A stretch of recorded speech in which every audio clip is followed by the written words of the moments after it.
ఇది దొంగకోళ్ల కన్నారావు ఇల్లు. ఇతని పేరు డిడి, అంటే అసలు పేరు దొంగకోళ్ల దైవాధీనం.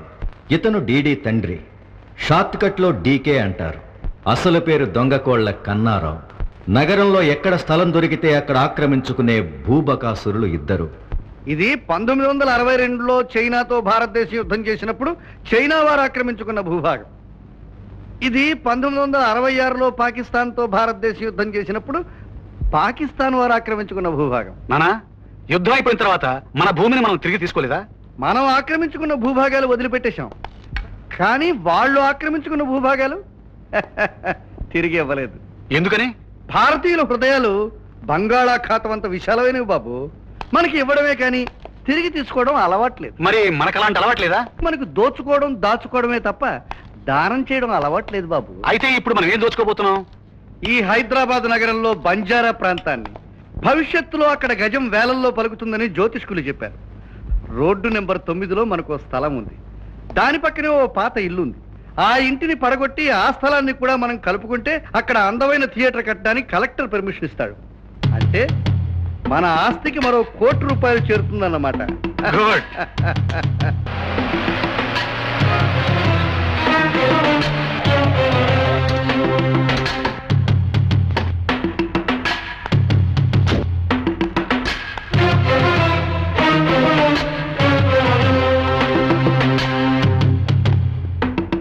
వెడల్పు 136. ముందుకెళ్ళు. పొడవు 236. ఎవరమ్మా వాళ్ళు? మున్సిపాలిటీ వాళ్ళు అనుకుంటానమ్మా. కొత్తగా పన్ను వేయడానికి కొలతలు తీసుకుంటున్నట్టున్నారు. పొరపాటమ్మా, మేము మున్సిపాలిటీ వాళ్ళం కాదు. నచ్చిన వాళ్ల పాలిట ధర్మరాజులం, నచ్చని వాళ్ల పాలిట యమధర్మరాజులం.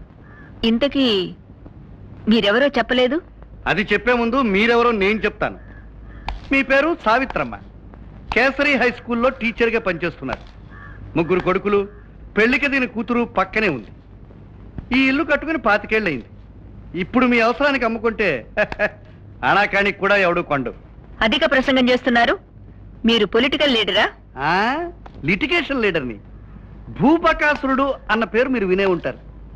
ఈ ఇంటికి తూర్పున ఉన్న ఇల్లు నాది. పడమర ఉన్న స్థలం నాది కాదు, అయినా ఆక్రమించుకున్నాను. ఉత్తరాన ఉన్న స్థలాన్ని నేను ఆక్రమించుకున్నాను కనుక ఇప్పుడు అది నాది. కానీ ఈ ఇల్లు ఆక్రమించుకుందామని కాదు. ఆక్రమించుకోవాలనుకున్నా వీలు పడదులేండి.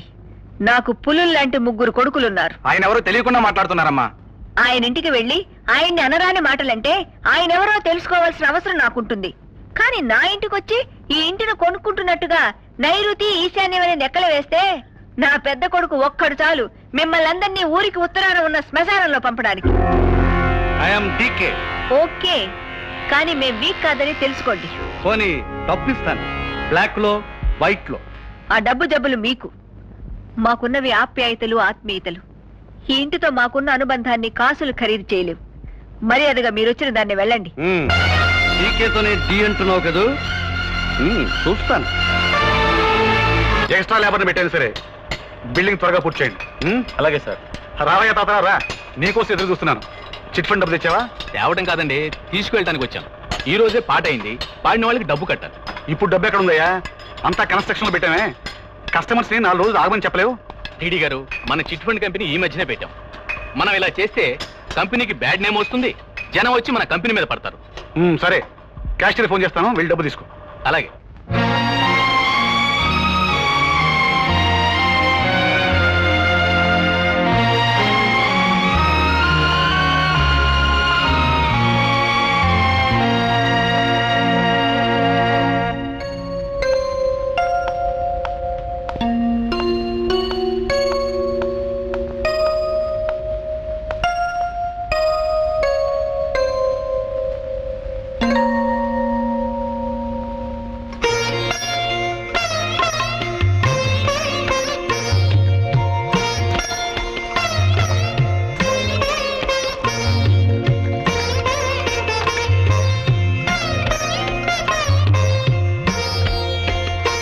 Brother, the principles of impression of a particular.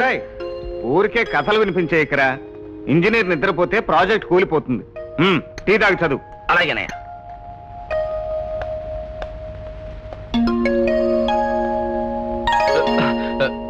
Section 302 of Indian penal code. Lawyer నిద్రపోతే ధర్మదేవత బొమ్మ కూలిపోతుంది. లేదన్నయ్య, ఇప్పుడే రై ఈ 2 నెలలు కష్టపడి శ్రద్ధగా చదివారనుకో, జీవితం అంతా హాయిగా బ్రతికి 10 మందిని బ్రతికిస్తారు. ఈ 2 నెలలు మత్తుగా పడుకున్నారనుకో, జీవితం అంతా విరక్తితో బ్రతుకుతారు. పెద్ద బాబు, నువ్వు ఇంకా నిద్రపోలేదమ్మా? నోరు లేని పసివే లేగలు నిద్రపోనిదే తను కురుకు తీయదు బాబు. కన్నబిడ్డలు నిద్రపోకుండా తల్లి కురుకు పడుతుందా? ఈ వయసులో నీ ఆరోగ్యం ఎందుకమ్మా పాడు చేసుకోవటం? అన్నీ నేను చూసుకుంటాగా. ఎరా, వాళ్ళకి తల్లిని నేనా నువ్వా? అసలు వాళ్ళకి సేవ చేయడానికే నువ్వు పుట్టావా? లేదమ్మా, ఏ మనిషి అయినా పైకి వెళ్ళాలంటే నిచ్చెన కావాలి. నా తమ్ముళ్లకు నేను నిచ్చెనగా ఉపయోగపడతాను. ఈ రోజు నా మీద నుంచి నడిచి వెళ్తున్నట్లు కనిపించినా రేపు నా తమ్ముళ్ళిద్దరూ నన్ను నెత్తిన పెట్టుకుంటారు. అప్పుడు నా కల నిజం అవుతుంది.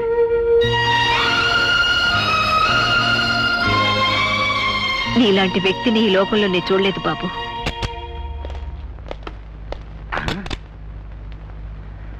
కవిత, మమత, బబిత, హరిత, అనిత. చూడమ్మా బబిత, నా పేరు సరిత. ఏదో ఒకటి.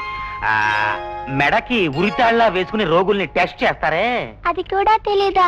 దాన్ని టెలిస్కోప్ అంటారు. ఓహో, నాకంటే నువ్వే తెలియగలదానివి. నువ్వు ఏ తండ్రి కన్నా బిడ్డవి? మీ కూతురే నాన్న. ఆ? సరే బబిత, అది నాకు ఇచ్చేయి మరి. ఏంటి నాన్న, మీ పిల్లల పేరు మీకే గుర్తుంటలేదు. దాని పేరు బబిత కాదు, నవత. ఏం కష్టం వచ్చిందిరా నాయనా, ఒక్క పేరు గుర్తుండి చావట్లేదు. ఇలాంటి కష్టం పగవాడికి కూడా వద్దు.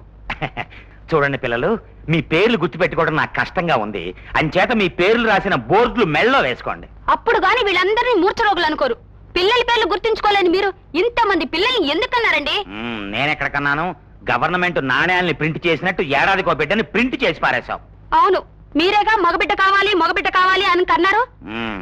Wear is my valuable stethoscope? ఎక్కడ పెట్టారు? ఎక్కడ పెట్టానో జ్ఞాపకం ఉంటే నేనే వెళ్ళి తెచ్చుకుంటా కదా. సరే, కొంచెం మా ఆవిడ్ని పిలుస్తారా? మహాప్రభు, నేనే మీ ఆవిడ్ని. అన్నయ్య, ఇదిగో నీ స్టెటస్కోప్. థ్యాంక్స్ అమ్మా, చాలా థ్యాంక్స్. నువ్వు ఈవిడ చెల్లెలివా? అన్నయ్య, రోజు రోజుకి నీ మధ్య వరపు చాలా ప్రమాదకరమైన పరిస్థితులకు దారి తీస్తోంది. ఒకసారి టెస్ట్ చేయించుకోకూడదు? చేయించుకుంటాను గానీ ఇది ఎక్కడ దొరికింది నీకు? బాత్రూమ్ లో తగిలించుంది వంకీకి. బాత్రూమ్ లో వంకీకా?